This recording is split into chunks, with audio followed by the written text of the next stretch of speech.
कैसे हैं आप लोग? I hope you are fine and mentally ready to take physics class. और आज की फिजिक्स क्लास बहुत ही इंटरेस्टिंग, बहुत ही इंपॉर्टेंट होने वाली है। इंटरेस्टिंग का मतलब टॉपिक बहुत आसान है। इंपॉर्टेंट का मतलब एग्जामिनेशन में एज ए थियरी भी पूछा जा सकता है, इसका एप्लीकेशन भी हो सकता है और इस पर बेस्ड करके न्यूमेरिकल भी पूछा जा सकता है। और एक किरचॉफ लूप रूल और किरचॉफ जंक्शन रूल का बेस्ट यूज इसमें हम करेंगे। तो देखिए, सबसे पहले हम यहाँ बताएंगे व्हीटस्टोन ब्रिज क्या है,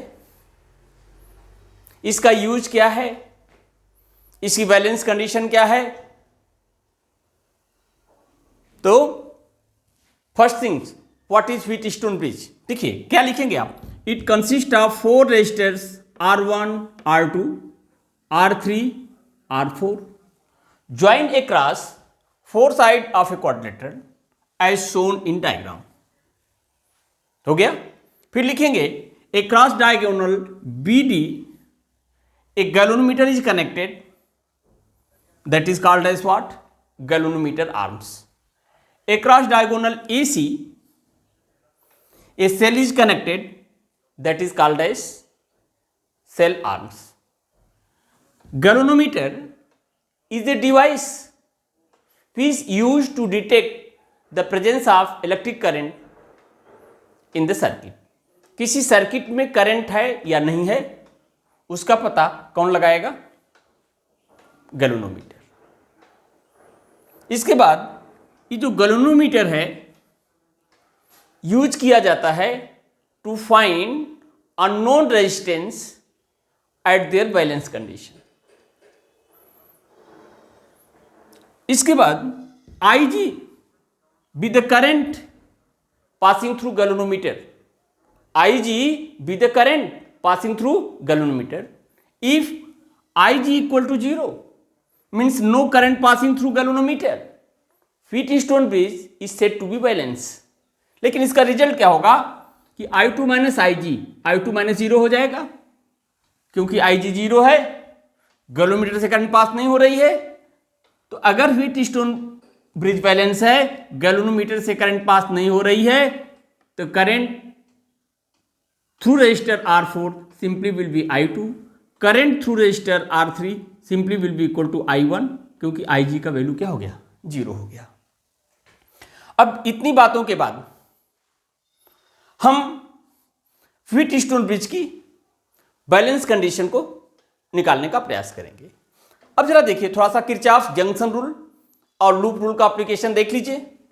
देखिए, सोर्स ऑफ ईएमएफ है, सेल है जिसका पॉजिटिव टर्मिनल है, इस पॉजिटिव टर्मिनल से करंट आई निकला, ये जंक्शन हो गया। अब जंक्शन से करंट इधर भी जाएगा और करंट इधर भी जाएगा। तो जंक्शन पर रीच करने वाला करंट क्या है? आई है। लेकिन जंक्शन को लीव करने वाला करंट क्या? I1 plus I1 and I2। तो जो जंक्शन रूल कहता है current reaching the junction I equal to what? Current leaving the junction, that is what? I1 plus I2। Junction rule. इधर आइए, I2 करंट यहां पहुंचा। अब I2 करंट इधर पहुंचा तो Ig किधर आ गया?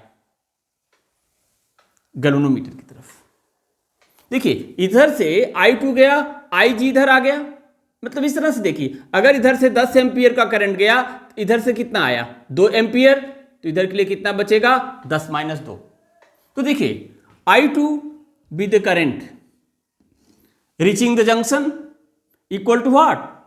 Current leaving the junction. अब जरा देखिएगा, I2 equal to this Ig current leaving the junction plus this current leaving the junction. और देखिए, Ig कट गया, I2 इक्वल टू Ig। एक कंडीशन आ गई। यहां भी आप अप्लाई कर सकते हैं। यहां देख लीजिए, देखिए इधर से करंट क्या है? I1, इधर से करंट क्या है? Ig। रीचिंग द जंक्शन, देखिए ध्यान से देखिए, I1 करंट यहां पहुंचा, Ig करंट यहां पहुंचा, दोनों आप लीव करेगा means I1 plus Ig leave करने वाला हो गया। इधर आइए, I2 माइनस Ig इधर से आ रहा है, I1 प्लस आई जी इधर से जा रहा, देखिए यहां माइनस आई जी, यहां प्लस आई जी, दोनों आके मिलेगा, कैंसिल हो जाएगा, I2 plus I1 that is what I. Junction rule का एप्लीकेशन हो गया। अब हम सबसे इंपॉर्टेंट पार्ट पर जाएंगे। When IG equal to 0 means galvanometer से कोई करंट पास नहीं हो रही है। इसका मतलब ये कब होगा? जब potential at point B equal to potential at point D, then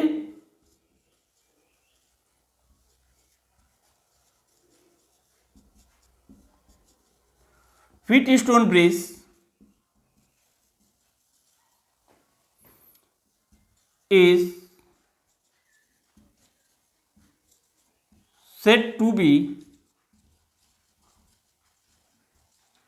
balanced। इसके बाद देखिए, on applying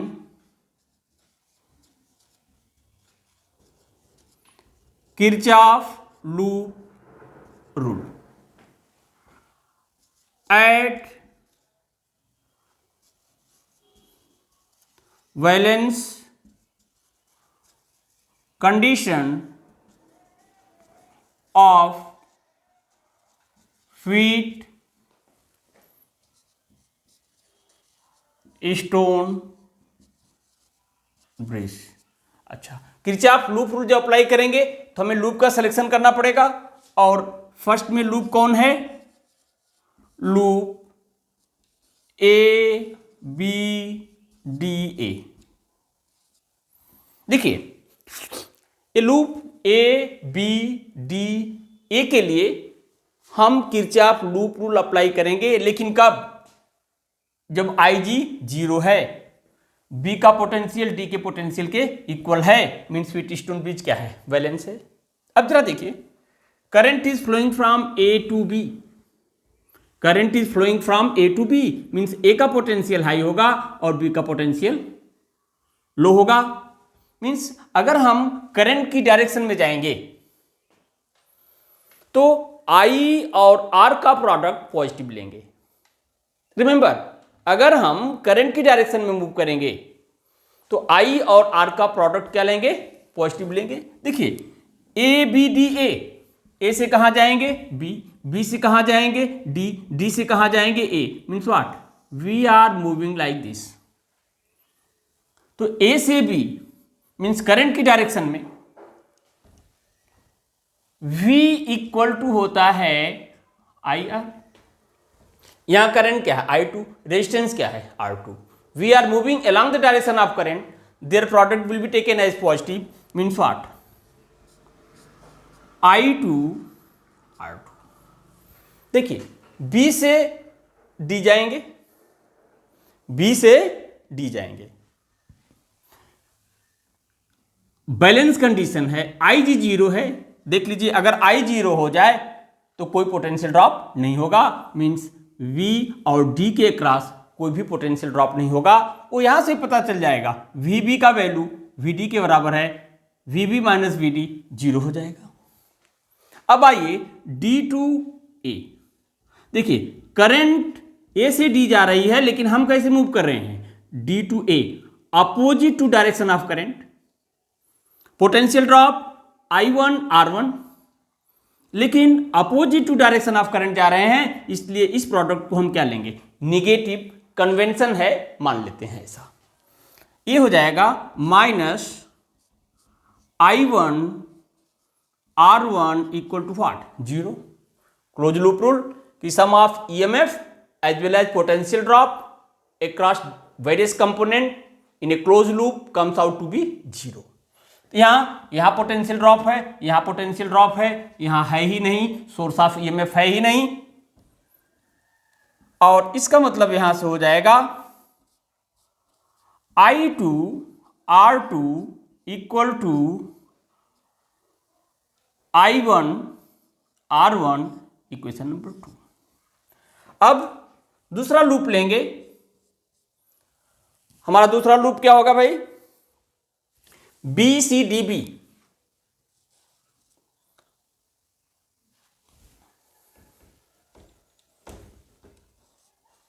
loop B C D B. देखिए किरचॉफ लूप रूल ही अप्लाई करेंगे, बैलेंस कंडीशन पर ही अप्लाई करेंगे, लेकिन लूप क्या होगा, बी सी डी बी। देखिए बैलेंस कंडीशन है, आई जी का वैल्यू क्या हो जाएगा, 0 हो जाएगा, यानी इस ब्रांच से करंट क्या होगा, I2, रेजिस्टेंस क्या है R4, V is equal to I R I2 R4। We are moving in the direction of current. देखिए ऐसे मूव कर रहे हैं, B से C, C से D, D से A। तो B से C means in the direction of current. IG का वैल्यू क्या है, 0, तो करंट क्या बचा, I2, रेजिस्टेंस क्या है R4, potential drop I2 R4।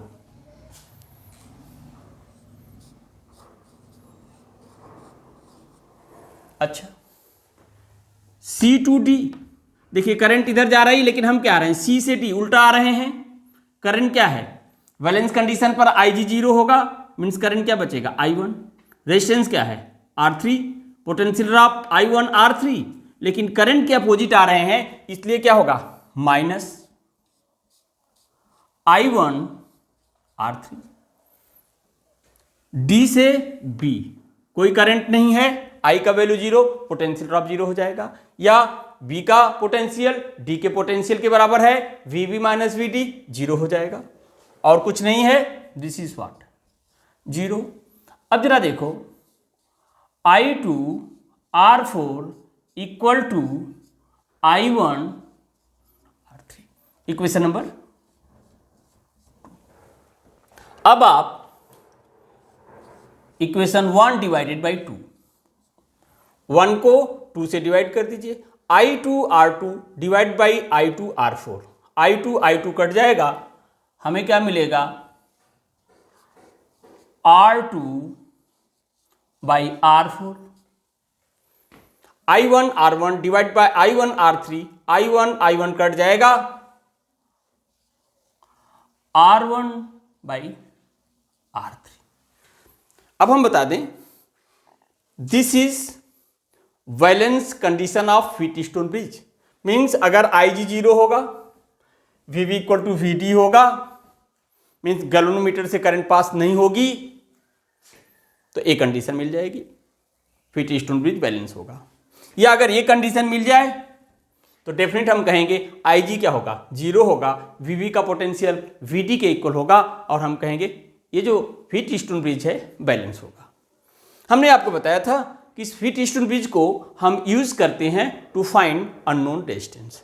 कैसे निकालते हैं, देखिए इसमें मान लीजिए R4 अननोन रेजिस्टेंस है, तो R1 और R2 की वैल्यू को फिक्स करके R3 की वैल्यू को क्या करेंगे, बदलेंगे। अब बदलते बदलते क्या एक इस कंडीशन पर लाएंगे कि गैल्वेनोमीटर की करंट क्या है, 0 हो जाए। जैसे ही गैल्वेनोमीटर कंडीशन 0 होगी, एक कंडीशन हमें अपने आप मिल जाएगी।